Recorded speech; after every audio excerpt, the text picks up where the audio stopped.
मैं हूं एडवोकेट राहुल मिश्रा और आज की वीडियो में आप सभी का स्वागत है। आज की वीडियो में हम समझने की कोशिश करेंगे कि अगर 376 और पॉक्सो में आपके अगेंस्ट और आपकी फैमिली के अगेंस्ट एफआईआर हो गई है तो ऐसी कंडीशन में आपको निकलना कैसे है, अपने परिवार को कैसे बचाना है और खुद कैसे बचना है, डिटेल में बात करेंगे। लेकिन उससे पहले मेरी रिक्वेस्ट है कि अगर आप लोग चैनल पर नए हैं या पहली बार आ रहे हैं, अभी तक आप लोगों ने इसे सब्सक्राइब नहीं किया तो प्लीज़ सब्सक्राइब करिएगा, क्योंकि मैं इन्फॉर्मेटिव वीडियोस आप सभी के लिए लाता रहता हूँ। समाज में क्या चल रहा है, कैसे निकलना है, कैसे बचना है, उसकी कोशिश मेरी रहती है कि सही इन्फॉर्मेशन, सही लीगल नॉलेज आप सभी तक पहुँचे। अब हम लोग वीडियो अपना स्टार्ट करते हैं। देखिए, पॉक्सो का मुकदमा जैसे रजिस्टर होगा, इमीडिएट बेसिस पर पुलिस आपके अगेंस्ट तांडव करना स्टार्ट कर देगी, क्योंकि पॉक्सो में इमीडिएटली पुलिस ने गिरफ्तार करना है। 376 का मैटर में अगर एफआईआर रजिस्टर हो गई तो एक बार को पुलिस थोड़ा सा आपकी अरेस्ट में अवॉइड भी कर सकती, लेकिन पॉक्सो में जहां पर मुकदमा है वहां पर पुलिस इमीडिएटली गिरफ्तार करेगी। ठीक है, और ये चीज़ ध्यान रखिएगा कि उस दौरान आपको बहुत अलर्ट रहने की ज़रूरत है। अगर अलर्ट नहीं रहेंगे तो जेल चले जाएंगे। सबसे पहली चीज़, एंटीसिपेटरी आप डालने जाओगे, एंटीसिपेटरी किसी कंडीशन में नहीं होगी, खारिज हो जाएगी। और ये भी तय नहीं है कि एंटीसिपेटरी नीचे की कोर्ट में कितने दिन या कितने महीने पेंडिंग रहे। इस दौरान पुलिस आपको गिरफ्तार कर लेगी। कई बड़बोले कहेंगे कि हमने एंटीसिपेटरी बेल फाइल करी थी, लेकिन एंटीसिपेटरी बेल फाइल करी थी, पुलिस हमारा कुछ नहीं कर सकती क्योंकि हमने अग्रिम जमानत दाखिल कर दी, पुलिस हमें गिरफ्तार नहीं कर पाएगी। लेकिन ऐसा नहीं, एंटीसिपेटरी बेल दाखिल करने का मतलब कतई ये नहीं है कि पुलिस आपको गिरफ्तार नहीं कर सकती है।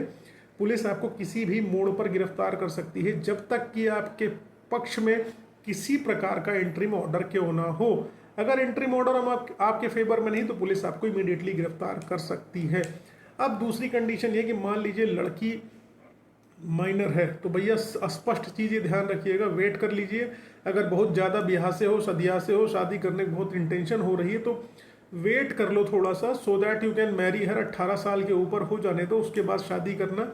अदरवाइज पॉक्सो में मुकदमा रजिस्टर हो जाएगा। और भाग के शादी अगर करोगे तो 363 66 में भी एफआईआर उनके घर वाले करा देंगे और न जाने घर वालों के कितने लोगों का नाम लिखा देंगे, तो फंस जाओगे। और ऐसी कंडीशन आएगी जब आपके माँ बाप को, आपको पकड़ने के लिए पुलिस वाले आपके माँ बाप को उठा ले जाएंगे, घर पे जाएंगे, तांडव काटेंगे, कहेंगे कि ऐसा है लड़के को हाजिर करो नहीं तुम लोगों के खिलाफ मुकदमा लिख देंगे। तो ये ध्यान रखना, आपका ये मौलिक अधिकार है कि आपके विरुद्ध किसी प्रकार की कार्रवाई पुलिस नहीं कर सकती जब तक कि आपके खिलाफ किसी प्रकार का अभियोग पंजीकृत ना हो। तो लड़की भगाने के एलिगेशन आपके लड़के के ऊपर है तो आपको पुलिस कैसे पकड़ लेगी? पुलिस आपका कुछ नहीं कर सकती, लीगली कुछ नहीं कर सकती। जब भी पुलिस इस तरीके से परेशान हो तो प्रोटेक्शन ऑर्डर सीख करने के लिए आप हाई कोर्ट चले आइए, क्योंकि पुलिस के पास ये शक्ति नहीं है कि आपको अभियुक्त बना देगी किसी मैटर में। जब लड़का लड़की लेके भागा तो लड़का जिम्मेदार है। लड़का अगर आपके बस में होता, पुलिस कहती है आप हाजिर करो नहीं तुमको धर लेंगे। भाई स्पष्ट बताओ ना कि लड़का अगर मेरे बस में होता तो लड़की लेके क्यों भागता? लड़की लेके भागा मतलब आउट ऑफ कंट्रोल था मेरे, तभी लेके गया रहा, इसी वजह से उसके ऊपर एलिगेशन लगे वो, इसीलिए भागा हुआ वो। तो सीधी सी बात है, आपका पुलिस कुछ नहीं कर सकती। अब सबसे इंपॉर्टेंट चीज़ ये ध्यान रख लेना कि अगर किसी प्रकार की रिलेशनशिप में आ रहे हो तो ये स्पष्ट ध्यान रखना कि लड़की 18 साल से ऊपर होनी चाहिए, उसकी एज कंफर्म कर लो। अगर लड़की कहीं से माइनर हो गई, भले उसने अपनी स्वतंत्र सहमति दे दी है कि हम लिव इन में रहेंगे, साथ में रहेंगे, चलो भाग जाते हैं, शादी कर लेते हैं या सेक्सुअल रिलेशनशिप इस्टेब्लिश कर लेते हैं, उससे कोई फर्क नहीं पड़ेगा, 1% इफेक्ट नहीं पड़ेगा, ये ध्यान रखिएगा।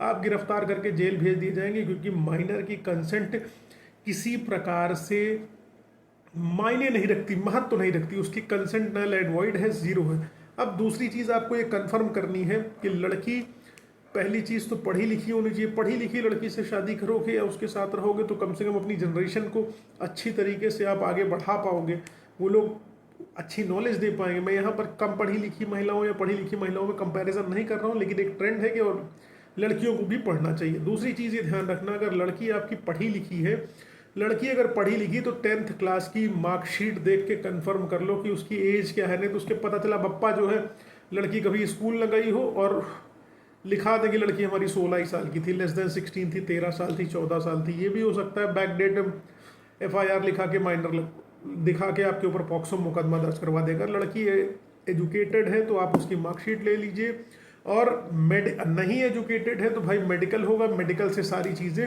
क्लियर हो जाएंगी। और मेडिकल हो गया, अगर आपके अगेंस्ट चीज़ें आ गई तो आपकी लंका लगनी तय है।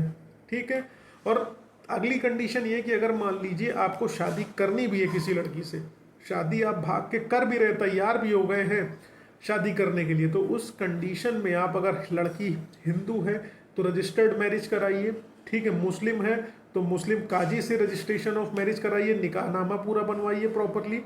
और अगर आपके पास ये दो प्रूफ हो गए, पहला प्रूफ आपके पास मैरिज रजिस्ट्रेशन का प्रूफ हो गया, दूसरा प्रूफ आपके पास एज का प्रूफ हो गया, तो आपका कोई कुछ नहीं कर पाएगा। लता सिंह की लाइट में आपको प्रोटेक्शन मिल जाएगी अगर आप समान धर्म के हैं, सेम एज के हैं और दोनों लोग मेजर हैं, तो लता सिंह की लाइट में आपको हाई कोर्ट से प्रोटेक्शन मिल जाएगी, आप गिरफ्तार नहीं होगे, कोई पुलिस आपका कुछ नहीं कर पाएगी, आपके माँ बाप आपको परेशान नहीं कर पाएंगे, क्योंकि दो मेजर लोगों का ये अधिकार है कि वो लोग हंसी खुशी से अपना जीवन जिए और कोई उसमें इंटरफेरेंस ना करे। लेकिन मैं पर्सनली, माता पिता की इन्वॉल्वमेंट बहुत इंपॉर्टेंट है इस चीज़ में कहना चाहूँगा, लेकिन शादी आपने करनी, रहना आपने है, खुश रहें या दुखी रहें वो आपने झेलना है।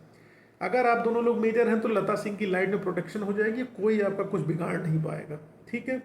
और सबसे इम्पॉर्टेंट चीज़ है कि अपने वकील साहब को इस तरीके के मैटर में आप जरूर इन्वॉल्व करें, हाई कोर्ट से आप प्रोटेक्शन ऑर्डर ले लें, वरना पुलिस आपके ससुराल वालों के साथ मिलके, लड़के के ससुराल वालों के साथ मिलके या लड़की के ससुराल वालों के साथ मिलके, जिसका रिस्पेक्ट ज़्यादा उजागर हो रहा होगा, ख़राब हो रहा होगा इज्जत समाज में, वही आपके विरुद्ध कार्रवाई करेगा।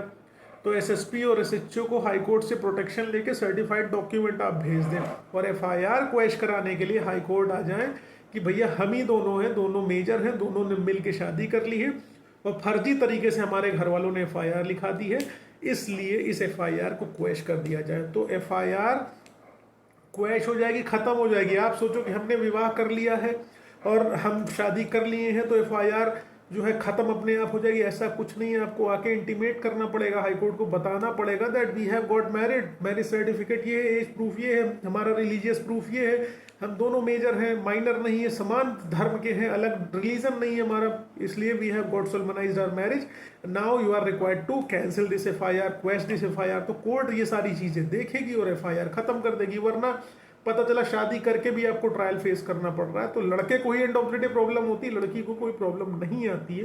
इसलिए कोई भी ऐसा स्टेप ना लें जिससे आपके लिए प्रॉब्लमेटिक सिचुएशन आए और परेशान हो आप।